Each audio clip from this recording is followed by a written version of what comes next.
Give me 8 minutes of your time, and I promise to show you how I find high conviction, high probability trades in the stock market using options. Hi, my name is Prosper Jonikin. I'm a former hedge fund manager and now the founder of Trade Tonic. Trade Tonic is an options intelligence platform that converts macro and quant insight into consistent, high conviction trades. So we're going to start here on the dashboard. Also, before we dive in, if you're new to the channel, please do me a favor, like and subscribe. I have 7 subscribers now. My goal is to get to 10 by the end of the week. So if you're watching this video, please subscribe. And if you find the information helpful, just hit the like button as well. So let's go ahead and dive in. So like I said, I'm going to show you exactly what I do to find high conviction trades in the stock market using options in particular, right? So I'm here on the Trade Tonic dashboard, the Trade Tonic app. And the first thing I like to do is I like to start with the macro details, right? So I like to kind of get an idea of where we are in the cycle because that helps me formulate what type of strategies and what type of positions I should be taking a look at. So we see that the VIX is a little bit elevated. We're at about 19. And so that lets me know that volatility is high. And so I'll be looking to see if I can maybe sell some volatility as well. So if I can sell some puts or if I can sell some calls, that's another strategy I'll be looking to kind of bake into our underlying approach when we start to dive in and look for some trades. So we're going to look at the macro details really quickly. Now, if you're not familiar with our platform, the macro details or the macro regime has over 32 macroeconomic indicators. Right here, we're showing you 12. These top 12 are the ones that are highly used by macro traders and hedge fund managers. This is what I looked at when I managed my fund.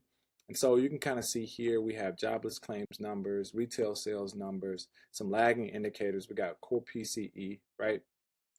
And then we also have high yield credit spreads. And so what usually works in this regime is the protective put, the bear put spread, the long strangle, and the collar. So these are strategies that we're going to try to take a look at while we are searching for some top plays. So we're going to go to our top plays section. And this is the first place I like to start because with top plays, it gives us the top 10 to 12 trades that have high conviction and have a high probability of profit. And the data model or the data analysis and the quant models that we have baked into our platform really does the compute for us and gives us the results, right? So it's not that you can't do the math or I can't do the math, but why not let the computer do the math for us, okay? So here we're going to take a look at a couple of trades. The one that really stood out to me was this Apple trade, right? So let's take a look at this Apple trade, right? We're all familiar with Apple. This will be a good example for us to take a look at. So we go to the strategy generator, and the first thing we want to look at is their bear put spread, because like I said earlier, in this particular regime, the bear put spread is a strategy that really works for this regime. And we also said we wanted to look into selling some calls or puts for the premium because volatility is slightly elevated, right? And so we have the bear put spread here. Now, what this particular trade requires of us is we would buy the 320 put for roughly, and let me go back to the expiration date. I want to say for August, if I'm not mistaken. No, July. So for the July 24th expiration date, we will buy the 320 put for around $1.97, and we would sell the 315 put for about 95 cents, right? So in this particular trade, we're essentially taking a bearish position on Apple, but we're also utilizing the fact that volatility is high, and so we're going to try to sell some premium to collect some cash to pay for our position. And that's what we're doing here. So our net debit for this trade is $1.02. The max profit is $3.98. Now our max loss is $1.02.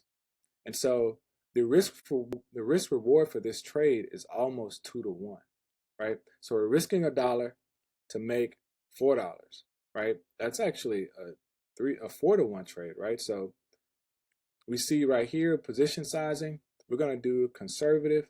We'll do 4 contracts because the net debit is $1. So it's a 1 to 3.9 trade. Our max profit is $1,592. And so I really like this position, right? So let's go ahead and add this to the portfolio. Now, again, the reason why I like this particular trade is because, let me see if we can pull it up on the P&L analyzer, right?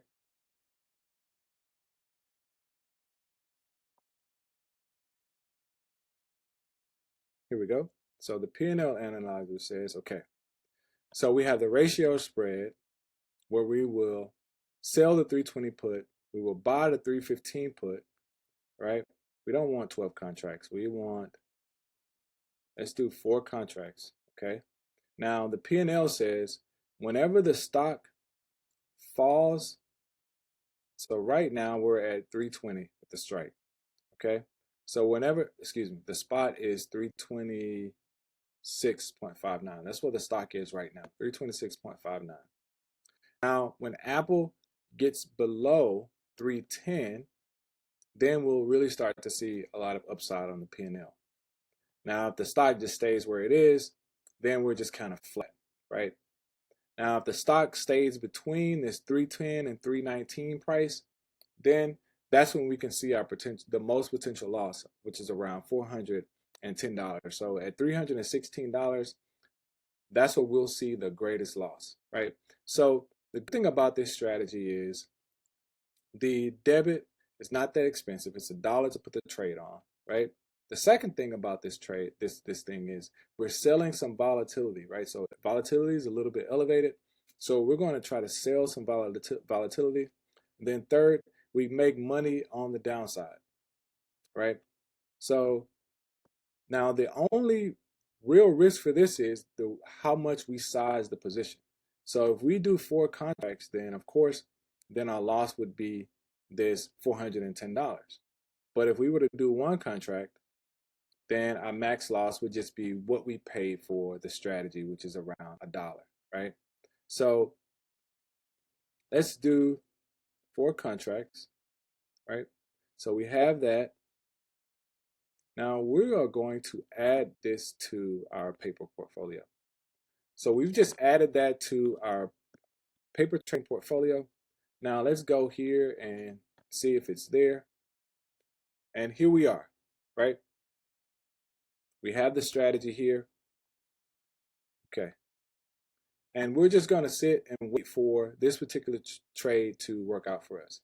Now, if we go back to the top plays and kind of analyze this a little bit more, I'll show you guys again why this particular trade worked and what we were thinking when we were taking a look at this particular strategy, right? So we were looking at the bear put spread.